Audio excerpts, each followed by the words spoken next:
घरे गुपचुप बनवाई एथिपाई इच्छा हुएनि काले सेटा नरम हो पूरीटा काले फुलबनी। तो छाड़ू से सब टेंशन आसतु देखा गुपचुप रेसिपी।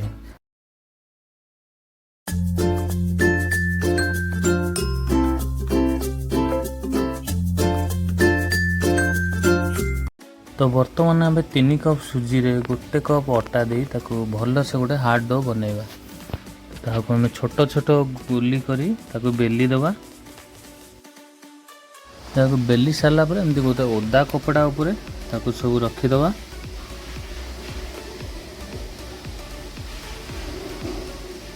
जेहेतु हार्ड होता तो से सॉफ्ट हाँपी तेल लगे बेलुची देखिपे एमती।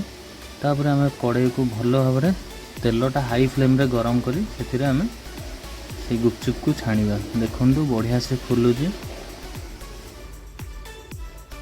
मुझे कम तेल छाणी तो गोटे पर गोटे पकई चलची कि बढ़िया भाव में फुलुची।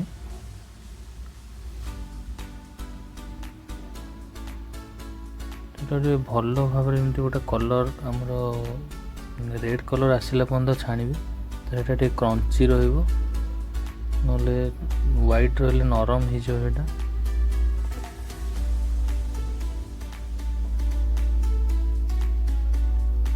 सब गुड़ा गुपचुप आमर भल से फुली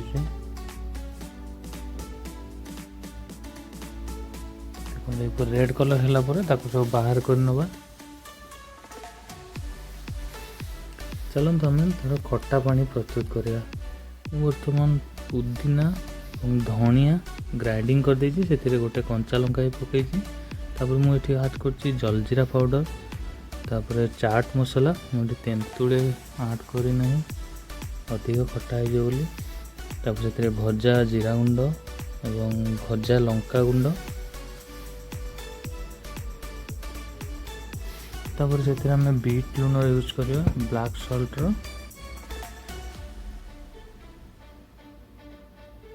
तापर आम ए पानी देदेवा एवं धनिया पत्र टी दे ताको भल से गोले नवा। गुपचुप आलू मसलार प्रस्तुत करवा।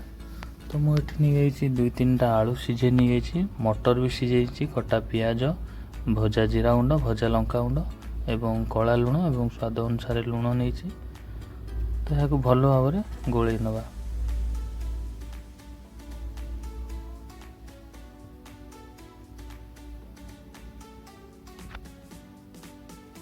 ए चटपटा हम से जो खटा पानी ये करते से ऐड करवा। बर्तमान यहाँ भल भाव में गोले नवा। आमर बर्तमान गुपचुप रेडी है टेस्ट करवा। टेस्ट बहुत ही बढ़िया था। आपण मैंने घरे बन खातु।